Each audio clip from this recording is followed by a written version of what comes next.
With the moves that the Chicago Bulls made this offseason, Bleacher Report has deemed the Chicago Bulls as losers of this NBA offseason. I got to talk about what they said in their article and let you guys know how can the Chicago Bulls go from losers to winners. Y'all know we're going to talk about it on this beautiful day, but you got to hear the music first. Cognac, gang.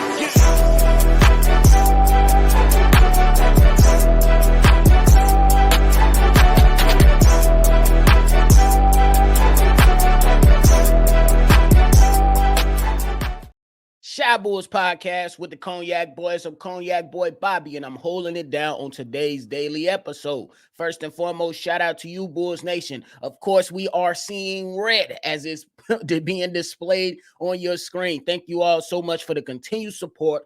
We want to continue this march on to 10K. So if you tuned in with me, hit the like button, subscribe to the channel, and hit that notification bell as well. Now, when it comes to this report by the Bleacher Report, it's a very interesting one. Now, when we talk about our Chicago Bulls, we know some of the things that they did this past offseason. It calls for a little bit of discussion around Bulls Nation, and then there was a lot of discussion that's been taking place over here on Shy Bulls podcast, and we're going to continue these conversations. Now, when we look at some of those moves that happened this past offseason, we look at the Josh Giddey trade. We look at trades that didn't happen, like Zach LaVine and Nikola Vucevic still being on the team. We look at the facilitation of the DeMar DeRozan sign-in trade to the Sacramento Kings, the re-signing of P. Will, the addition of Jalen Smith, and the draft selection of Montes the Menace Buzelis. I thought they was all right. But in the eyes of Bleacher Report, they say the Chicago Bulls are losers of this NBA offseason. Now, when we talk about the Josh Giddey trade specifically, we know that Josh Giddey was traded for Alex Caruso. Head up. No additional players, no additional draft capital. That calls for a lot of discussion and was like, what the hell are the Chicago Bulls doing? And rightfully so. Everybody had a valid point for having the questions. Why didn't the Chicago Bulls go out and approach Sam Presti with the question of, can we get a draft pick? You got a million of them. Can we at least get one, my boy? That didn't happen, though. You know what I'm saying? So we keep on moving along. When it comes in, when it's being discussed, this trade specifically, Bleacher Report had to say this, and quote, treating Josh Giddey as a valuable long-term floor general prospect in the Alex Caruso trade is perfectly defensible. Accepting him as the only form of compensation is not. Giddey is an imperfect player, an iffy shooter who needs the ball and doesn't offer mountains of defense. And he's speeding towards what could be a pricey new contract, failing to get at least one first-round pick out of Oklahoma City, which has approximately 1 trillion of them, verges on malpractice, end quote. Now, when we talk about specifically this trade, look, I understand it. I understand there's going to be some concern regarding the three-point shooting. I understand there's going to be some concern when it comes to the defense. But one thing I'm not going to sit up here and complain about and bitch and moan like some people I've seen out there in Bulls Nation, and you shouldn't either if you listening with me today, is the fact that you got to pay Josh Giddey. This is something that you will absolutely welcome. You should welcome. This is like going to let me know that this player is good enough that he can be here for the foreseeable future and be your point guard of the future. Now, I know it's going to come with a hefty tag price, you know what I'm saying? But who's not getting paid nowadays? Who's not getting paid nowadays? And I have to call for everybody to go and do your due diligence on Josh Giddey once again with Australia basketball. Look at how this young player has been performing. Look at his performance against Puerto Rico. Look at his performance against France. Look at his performance against the USA. He's filling up the stat sheet, and you can call it whatever you want, but he's filling up the stat sheet and contributing to winning in multiple ways. I understand the concern about getting draft picks. I said this when it happened. The draft pick, you absolutely should have explored that opportunity. But what AK and Mark Eversley told me is that they believe this player is going to be here for now and the future when you executed that trade and not went and did not seek additional draft capital. That's what that trade let me know. And I believe in the long run, it should be a good place for the Chicago Bulls. Now we keep on moving along. We talk about the Zach LaVine and Vucevic still being on the Chicago Bulls, but Bleacher Report felt some type of way more about the DeMar DeRozan trade. Keep in mind, the DeMar DeRozan trade is something the Bulls didn't necessarily have to get involved with, but they elected to help out DeMar DeRozan. And in this trade, they did accumulate some type of compensation in return. They got a player in Chris Duarte, and they got 2 second-round picks out of that. But Bleacher Report had this to say in regards to the DeMar DeRozan trade, and quote, facilitating DeMar DeRozan's departure is fine. Exiting his sign and trade without receiving the best asset involved, that Sacramento unprotected 2031 first-round swap, is brain bending bonkers. that's how they put it. Not my choice of words, ladies and gentlemen, but they went on and said Chicago should have managed its position beneath the tax competency enough to be the party taking on Harrison Barnes' deal. Failing that, it should have traded DeMar DeRozan at the deadline or last summer. And I'm with you on that. If you talk to one of my guys on the show who's a frequent guest and who's a part of the family, you talk to Steve-O Speaks, he said that he would have traded DeMar DeRozan after that first season when DeMar DeRozan's value was at its peak because he saw the long-term vision, especially with Lonzo Ball being hurt, Zach LaVine battling injuries. Steve-O Speaks, my brother, pretty much came out there and said he would have traded DeMar DeRozan after that spectacular season that DeMar DeRozan had in year one with the Chicago Bulls. Now, more specifically to Bleacher's Report points, I understand it, but I'm not going to knock the Chicago Bulls for not going and getting a 2031 first-round swap. It sounds cool, but that's 7 years from now. I'm not going to say I understand it to a degree, but I don't want 7 years. You know what I'm saying? And I believe the Bulls, what they got for the 2 second-round picks should be relatively closer in years per se than 7 years away. And this is this is something that they didn't have to get involved in. And I'm not mad at them not taking on Harrison Barnes. I'm good on that. I don't need him in this locker room right now. It wouldn't have been that bad, but I don't need Harrison Barnes walking around through the Chicago Bulls locker room. I mean, he could probably give you a little bit of something, maybe a little bit of veteran leadership, but I'm good on that sign and trade and what the Bulls got out of that. They got a play out of that, and they got some draft capital. Is it the best draft capital? No, but for me, that's a dub. I don't want Harrison Barnes. If you call in Harrison Barnes or a 2031 first-round pick swap, the best assets out of the deal, cool. That's your prerogative. That's your opinion. I'm going to say the addition of Chris Duarte with the 2 second-round picks was a good enough deal for me in that regard. Now, the last part, when it comes to Bleacher Report, they talked about the signing of Jalen Smith to a 3-year, $27 million deal and re-upping on Patrick Williams. Here's what Bleacher Report had to say in regards to that. They said bringing in Jalen Smith on a 3-year, $27 million deal is mostly harmless. He adds stretch to the front court that they'll need with Giddey, monopolizing so many touches. The 5-year, $90 million contract for Patrick Williams is liable to give some sticker shock, but it's not a barn burner either. Now, did they have to pay both that much?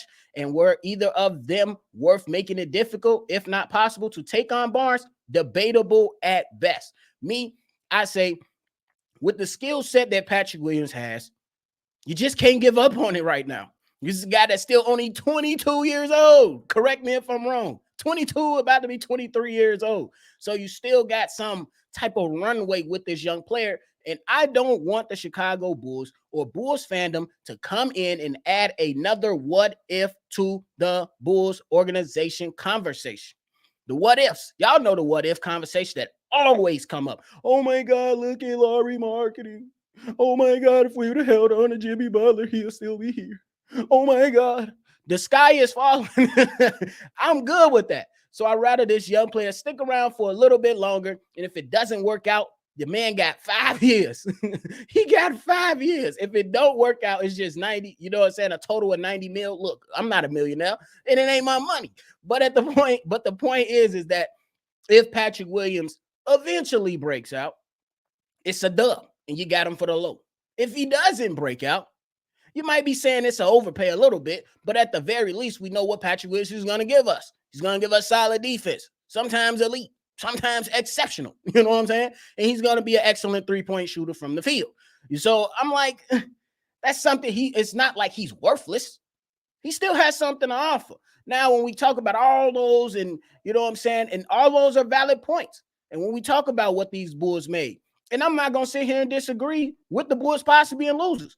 They could potentially be losers. And I think that at some point later down this year, they can eventually turn into winners. So what's going to help the Chicago Bulls turn into winners? That's going to come with moving Zach LaVine and or Nikola Vucevic. That's going to be a dub that's going to come eventually. But as of right now, we're not moving Zach LaVine for a sack of annihilators or a sack of potatoes and some dirty laundry. That's just not what's going to happen with a talent like Zach LaVine. These two guys, Nikola Vucevic and Zach LaVine, can still contribute to this team for now. Zach LaVine, I don't imagine he's going to be around very long. And Nikola Vucevic, not very long either. But as for right now, these two guys can contribute. What else is going to help the Chicago Bulls to become winners? If Montes, the menace, Buzelis comes forefront and shows the reason why I believe he could be the eventual steal of the draft, or at least one of them, because this is a guy that was, deemed to be drafted early in the draft, and he falls all the way 11, and the Bulls get to snag him up. Guy was 6'10", a handle that you got to fine tune some stuff, but he got a lot of things that you can work with, and he flashed all during Summer League. There's still more work to do, so we're not going to get overexcited about Summer League, but I will say this. I absolutely loved what I seen in Summer League from Buzelis, minus the efficiency. Now, when we talk about other things, we're talking about how Josh Giddey performs. If Josh Giddey performs, and I really, really believe this, he's coming in, he's going to average 18, 6, and 6. I started at 16, 6, and 6. I'm going 18, 6, and 6 at this point. And I believe that he can absolutely take hold of this starting point guard position. I don't see Lonzo Ball interfering with that right now at this point in his career with so many questions and concerns. I believe by the end of the season, this can help the Chicago Bulls look at Josh Giddey and say, hey, this guy planted himself. He was 18, 6, and 6. He got a couple votes for All-Star game, potentially, maybe. I don't know. And he helped the Chicago Bulls win more games than expected. Now, another thing that I can say that could potentially help the Chicago Bulls become winners after being deemed losers is that the Bulls end up in the play-in. Why? Why would that be a win for such a young squad? Because with such a older squad, that's where we was at. So you telling me we got younger and we still, you know what I'm saying? We still met that threshold of being in the play-in. And I would say this, it's a win as long as you protect the top 10 pick. Protect the top 10 pick. That's all you got to do. Look, I'm not for the tanking. Y'all know this. Y'all know the many, many examples I brought up when it comes to tanking. For those that don't know, tanking, I'm not a big believer in it. I believe it hurts your culture. I believe it ain't the same as what it used to be when Joel Embiid was telling people to trust the process. They was getting them top picks. But look at the Detroit Pistons the last 2 years. Horrible as far as win-loss records. Horrible the last 2 years. Guess what they were picking at the last 2 years? Number 4. All that tanking, and you got the number 4 pick. Now, some people would say, well, that's still good for the Chicago Bulls. It could be. Yeah, I'm with you on that. A number 4 pick could be good for the Chicago Bulls. But y'all trust the Bulls. Y'all trust the Bulls drafters. You know what I'm saying? That's all I'm saying. And I believe that if these young guys continue to put on, and I believe these young guys are better than what a lot of people will say or think. I think that you got a lot of young guys that's under the age of 25. Me and C-Dub, we kind of broke that thing down. You got a lot of players that's under the age of 25. You got Josh Giddey, Kobe White, Ayoto Sumo, Patrick Williams, Ola Bitin, Dalen Terry, Julian Phillips, Thomas Anogu. And the list goes on and on. You know what I'm saying? So if these young guys can protect the number 10 pick, but then somehow, some way find themselves in the play-in, that's a dub. It's a dub. And then the last thing and the biggest thing of it all, when we talk about if the Bulls can eventually become winners, is if this young core becomes something. What do I mean by that? In a few weeks, I expect, well, not in a few weeks, because the season ain't even started yet. We in off season. I'm tripping. But when the season starts, after per se a month, Is Zach LaVine moved? Hopefully, we shall see. But if he's moved, and then you get a lineup of a Giddey, a Kobe White, maybe Ayo, a P. Will, and a Vooch, or you know what I'm saying? Or you take Ayo out and you put Booz Ellis in there. Whatever you do, if you say, yes, these guys can look like how the Orlando Magic looked a few years ago before they had their solid season this past season, that's a dub, because you will see the signs that this team is getting better and they got a lot to work with. And what's going to be some of those that's going to continue to help determine if this can become a winning situation is the next level for Kobe White, the next level for Ayo Dosunmu, the potential breakout of P. Will, the how could I say this?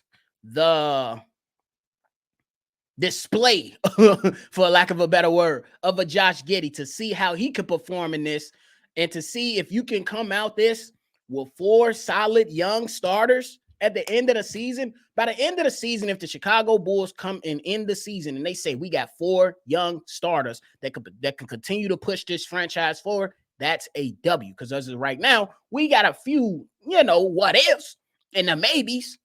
But if you could say, yes, we checking off Giddey. Yes, we gonna pay Giddey. Yes, we got Ayo Dosunmu and Kobe White. Yes. That's a dub.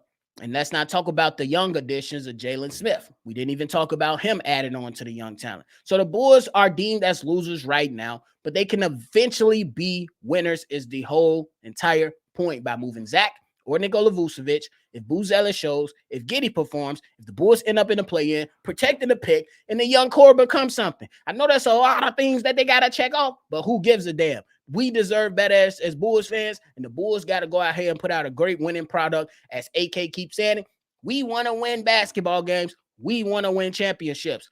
Hey, Bulls fans, we do too. We do too. So let me know where you all stand on this. Are the Chicago Bulls losers this offseason? Yes or no? Hit that in the chat.